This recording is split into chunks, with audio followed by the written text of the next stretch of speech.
Hey Sean, what's up? Another update. This is that dual gang volume pot that I was referring to that's going to allow us to get away with controlling two channels with a single volume control. So you're going to lose a little bit in the way of interactivity between the two channels, but I may see if I can further isolate them a bit.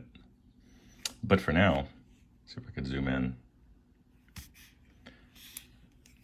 This will be your normal channel, and this will allow you to have an option for a little more brightness for your player via the switch on the front panel.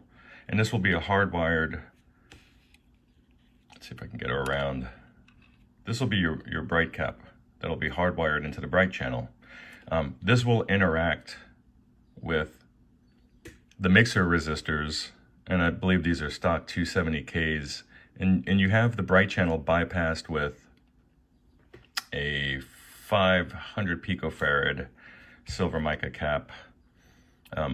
That'll essentially help to restore some of the brightness from that dulled out channel. So there'll actually be two separate options.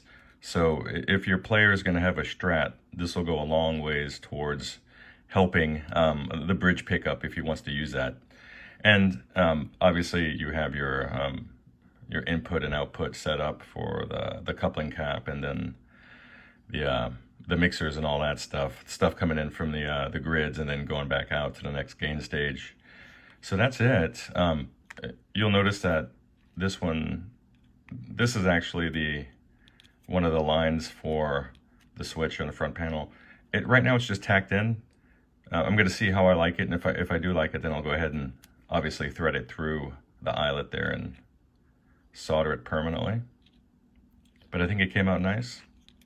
A little Mardi Gras color configuration for your day.